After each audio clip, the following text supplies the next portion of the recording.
Second episode की शुरुआत होती है कॉबी और लूफी की बोट से, जहाँ पे दोनों बीच समुद्र में अटके पड़े हैं और लूफी कॉबी से कहता है कि कॉबी तुम बहुत कमाल हो। इससे पता चलता है कॉबी बोट को नेवी बेस सिटी में ले जा रहा है और लूफी जोर जोर से हंसने लगता है। फिर कॉबी कहता है लूफी हंसने का वक्त नहीं है, क्या तुम सच्ची में जोरो को हमारी टीम में शामिल करने वाले हो? तो लूफी बोलता है हाँ क्यों नहीं, मैं उसे अपनी टीम में ज़रूर शामिल करूँगा। फिर कॉबी बोलता है कि तुम पागल मत बनो, वो दुनिया का सबसे खतरनाक तलवारबाज है, लोग उसे पायरेट हंटर बोलते हैं, वो इंसान के रूप में एक हैवान है। इसके बाद पता चलता है एपिसोड का नाम है enter the great swordsman pirate hunter Roronoa जोरो।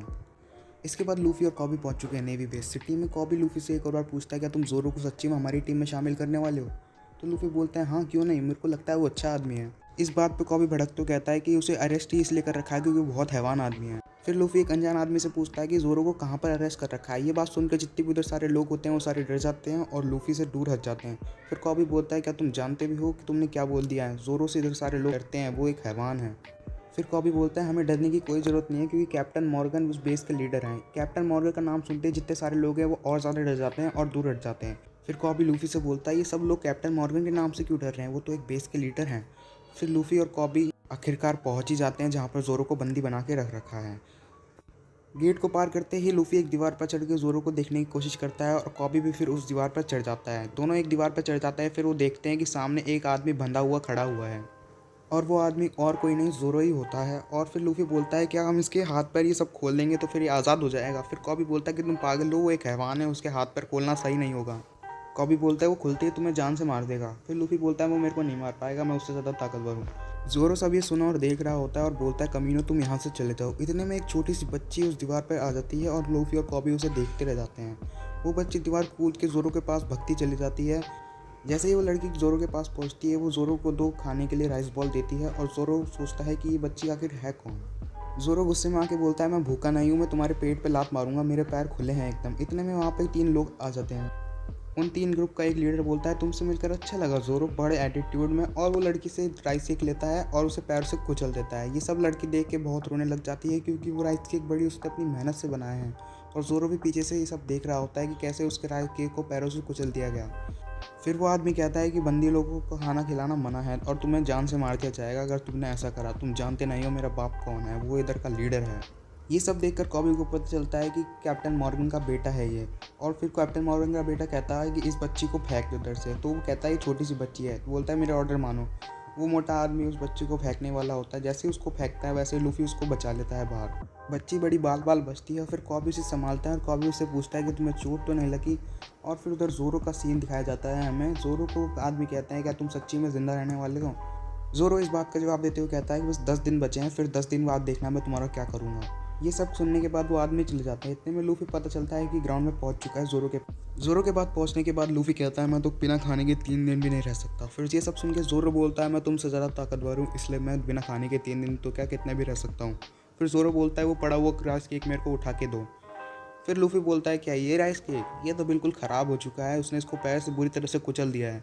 जोरो चिल्लाते हुए कहता है जितना बोला है उतना करो। लूफी जोरो के मुंह में वो राइस केक डाल देता है और जोरो खा लेता है उसको। फिर जोरो खाने के बाद कहता है कि खाने के लिए शुक्रिया। ये सब देख के लूफी समझ होता है कि जोरो दिल का बुरा आदमी नहीं है। फिर लूफी उधर से चला जाता है और फिर उस लड़की को बताता है कि उसने एक एक दाना खाया तुम्हारे बनाए हुए राइस केक का। कॉबी उस लड़की से पूछता है क्या तुम जानती हो कि जोरो बुरा आदमी है? फिर लड़की बोलती है नामुमकिन, जोरो एक बुरा आदमी हो ही नहीं सकता। फिर लड़की बताती है कैसे उसकी माँ के होटल में मॉर्गन का बेटा गुंडागर्दी करने पहुंच गया था और जोरो भी वहीं पे मौजूद था। ये सब देखकर जोरो को बहुत गुस्सा आ जाता है और तलवार दिखा के मॉर्गन के बेटे को बोलता है कि तुम इन लोगों को क्यों परेशान कर रहे हो। मॉर्गन का बेटा कहता है तुम जानते नहीं हो मेरा पाप कौन है, मेरा पाप इधर का लीडर है, वो तुम्हें जान से मार देगा, और अगर तुम इस लड़की को बचाना चाहते हो इसके हिस्से की सज़ा तुम खुद क्यों नहीं रख लेते?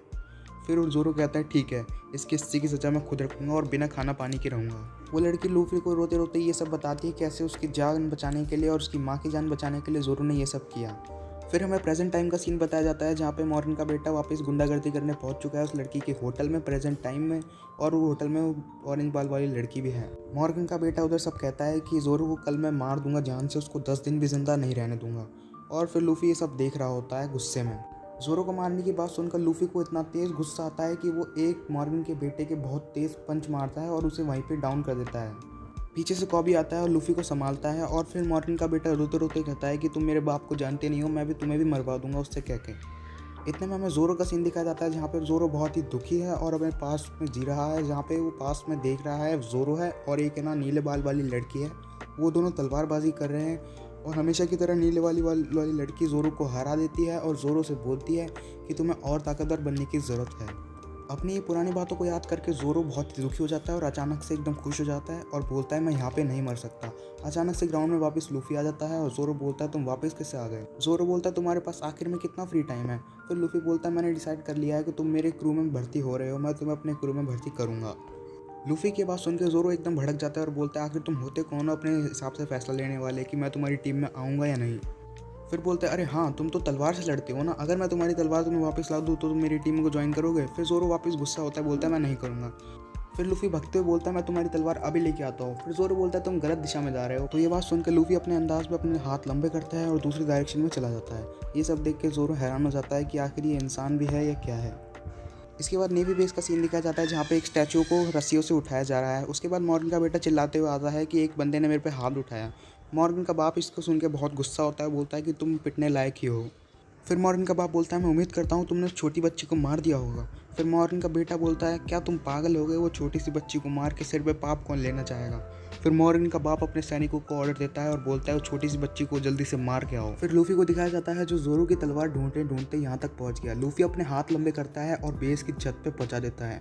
लूफी फिर गम गम करता है और थोड़ा ज़्यादा जोर लगा देता है, इसलिए वो हवा में उड़ जाता है। लूफी को ऐसे हवा में उड़ते देखते उधर जितने भी सारे लोग और सैनिक होते हैं वो सारे हैरान हो जाते हैं, बोलते हैं ये कहाँ से आ गया। लूफी की वजह से उस स्टैचू का दूसरा हिस्सा पूरी तरह से टूट जाता है और तबाही मच जाती है। और फिर लूफी उसको देख के बड़े परेशान होता है और बेस के लीडर को बोलता है सॉरी। ये सब देखकर और ये सब सुनकर और लूफी का सॉरी सुनकर जो मॉर्गन का बाप जो कि बेस का लीडर है वो बड़ा गुस्से में जाता है और उस लूफी को मारने का ऐलान देता है।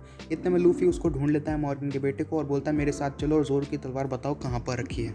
और लूफी मॉर्गन के बेटे को लेकर वहाँ से भाग जाता है। दूसरा सीन हमें दिखाया जाता है वो ऑरेंज बाल वाली लड़की का जो जांच पड़ताल कर रही है और जासूसी कर रही है। फिर हमें सीन दिखाया जाता है ज़ोरो का, जहाँ पे कॉबी ज़ोरो को खोल रहा है और बोल रहा है कि लूफी तुम्हारी जान बचा रहा है और तुम्हें भी लूफी की जान बचानी चाहिए क्योंकि वो बहुत ही अच्छा आदमी है। कॉबी ज़ोरो से बोलता है कि तुम्हारे लिए लूफी ने नेवी को अपना दुश्मन बना लिया और नेवी वाले लूफी के पीछे पड़े हैं। जैसे ही ज़ोरो की रस्सी खुलने वाली होती है वहाँ पे बहुत सारे सैनिक आ जाते हैं और बंदूक तान देते हैं। दूसरा सीन हमें दिखाया जाता है मॉर्गन के बेटे के कमरे का, जहाँ पे लूफी मॉर्गन को मारते मारते उसके कमरे में ले गया है और मॉर्गन से पूछता है कि ज़ोरो की तलवार इसमें से कौन सी है। इतने में हमें दूसरा सीन दिखाया जाता है जहाँ की सैनिक अभी भी ज़ोरो पे बंदूकें तान के खड़े हैं और ज़ोरो और कॉबी बड़ी मुश्किल से उधर बच भी नहीं पा रहे हैं। और फिर मॉर्गन भी वहाँ पे आ जाता है।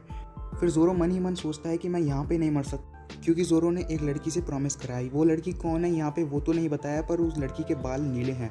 फिर ज़ोरो सोचता है मैं यहाँ पे नहीं मर सकता। वो लड़की ज़ोरो को मन ही मन बोलती है कि तुम अभी भी कमज़ोर हो ज़ोरो।